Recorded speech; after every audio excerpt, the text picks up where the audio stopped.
Hello and welcome, dear students, to yet another episode in Unlock series.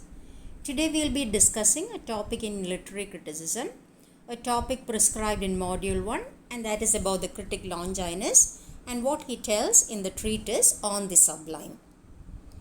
The authorship of the Greek treatise on the Sublime is still a matter of debate. Some critics attribute it to Longinus of the 3rd century AD, who did faithful service to Queen Zenobia of Palmyra, while there are others who believe that it was one Longinus who believed it to the early part of the 1st century who authored the treatise. Now, whoever is the author, it has been universally accepted that On the Sublime opens a new chapter in the history of literary criticism.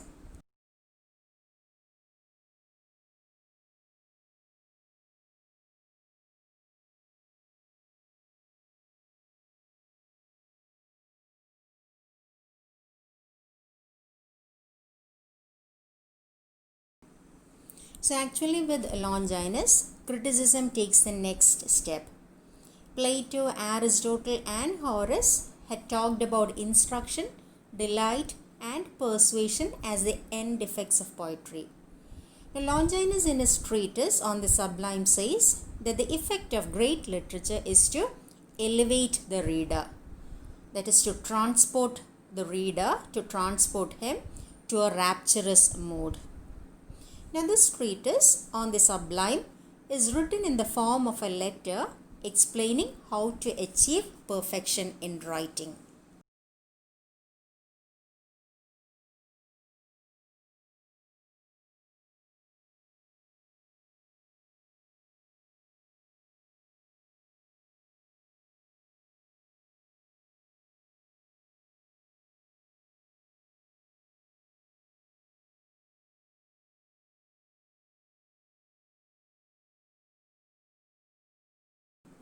Longinus also looks into the question of greatness in writing by drawing on and examining illustrative passages from Homer, Sappho and Plato. His predecessors and contemporaries argued that sublimity was something that was innate, that it was an innate quality and hence it cannot be acquired by instruction. Longinus dwells on the teachability or non-teachability, that is whether it can be taught or whether it cannot be taught. So he dwells on the teachability and non-teachability of the Sublime and rejects his contemporaries, saying that sublimity is something that can be acquired.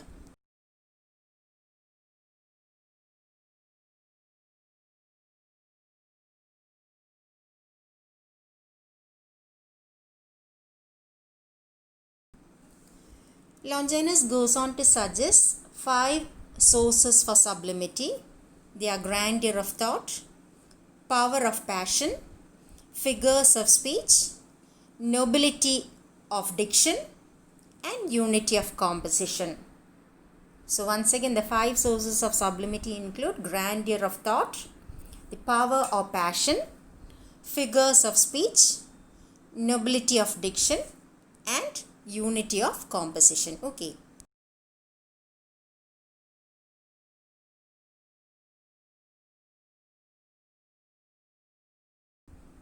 Now, sublimity has as its end ecstasy or transport, that is lifting out of oneself. The sublime consists in a certain loftiness and consummateness of language, and it is by this and only by this that great writers have won eminence and lasting fame.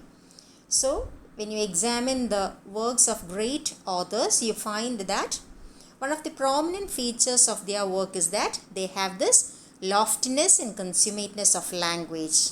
So, it is only by this that great writers have attained lasting fame. He believed that sublime effect in literature is attained not by argument but by revelation or illumination. Its appeal is not through reason but by what we call imagination. Okay, so imagination plays an important role there. Its effect upon the mind is immediate, like a flash of lightning upon the eye. Nobody can produce a sublime work unless his thoughts are sublime. That means Sublimity is the greatness of the soul. Or we can say that stately thoughts, noble thoughts belong to the loftiest minds. This grandeur of thought will have an elevating effect both morally as well as artistically.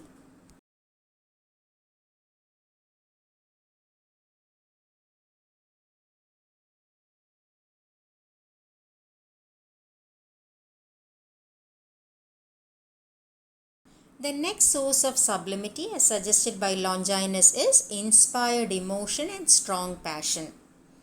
True emotions in the right place have a strong capacity to transport aesthetically.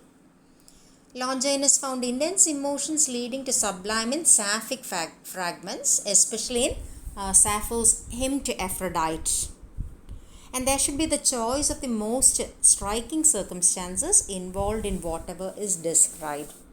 That will be morally uplifting. So what we see is that Longinus actually looked to his predecessors in order to talk about true emotions, and he found these intense emotions in the writings of Sappho, especially in Hymn to Aphrodite. So what we have to remember here is that later when we learn Matthew Arnold and about his touchstone method, this is the same method that Matthew Arnold also advocates. He wants writers to compare their works with that of great writers to see whether they are good or bad. So it's called as the touchstone method by Matthew Arnold, and this might serve as a source of inspiration for Matthew Arnold.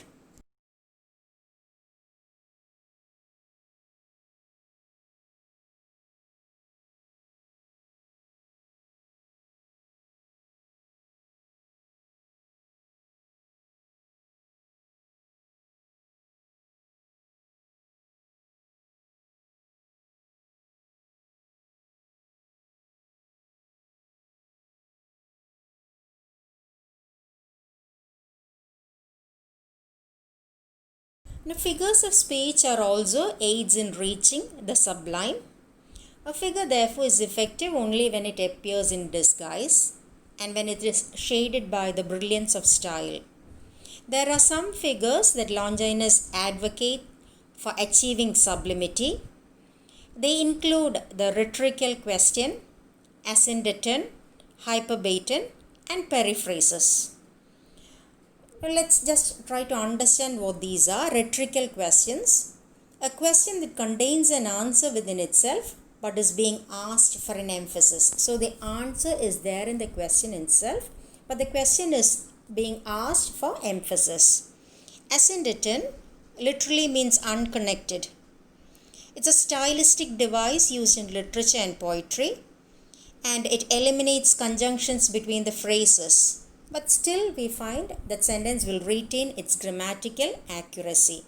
For example, we see in the sentence, I came, I saw, I conquered.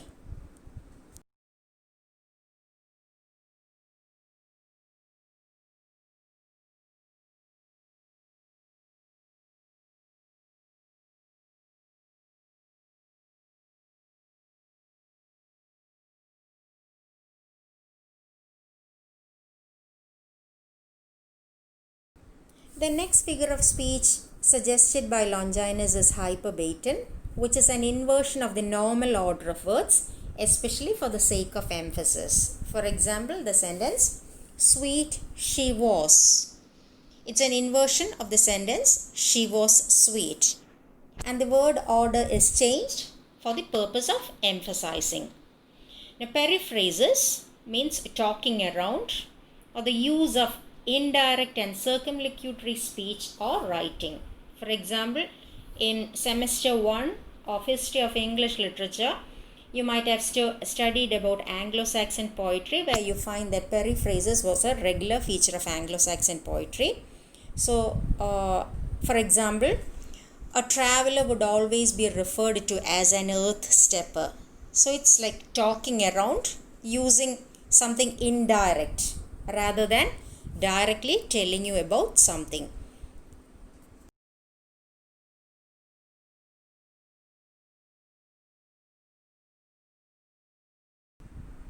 Going to the next source of sublimity, what is suggested by Longinus is nobility of diction. Diction comprises of the proper choice of word and the use of metaphors and ornamental language. Words, when they are suitable and striking, have a moving and seductive effect upon the reader. Among ornaments of speech, he considers metaphor and hyperbole.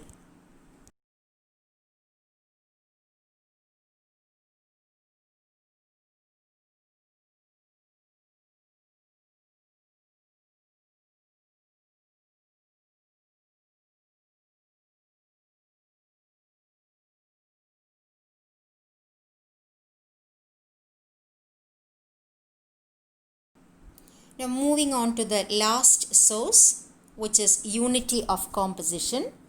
All these elements, when blended together, will give harmony of composition. A harmonious composition alone will make for the deficiency of these other elements, and a proper rhythm is also one of the elements of harmony.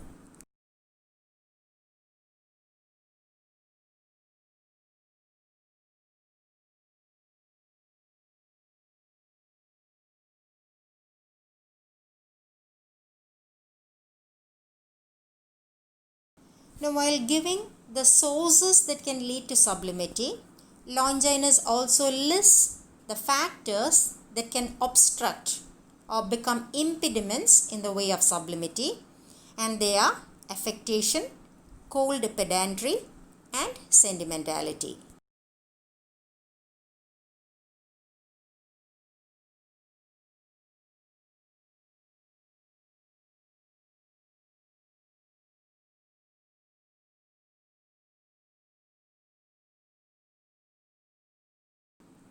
The sources of sublimity look towards what may be called as the romantic approach to literature. The serene and the blessed mood of which Wordsworth speaks is a fair interpretation of the meaning of Longinus. But at the same time, we also notice the emphasis on style. We meet it again in grand style forged by Matthew Arnold. We have already discussed the touchstone method, and we also come to the grand style forged by Matthew Arnold. Thus, Longinus is the source of a whole trend of criticism. He transcends all rules and pleads for a purely aesthetic appreciation of literature. Longinus is thus three characters in one: a classicist in taste, a romanticist in temper, and an idealist in heart. I hope you have understood what is discussed here. Until we meet again for the next class, stay safe and take care. Thank you.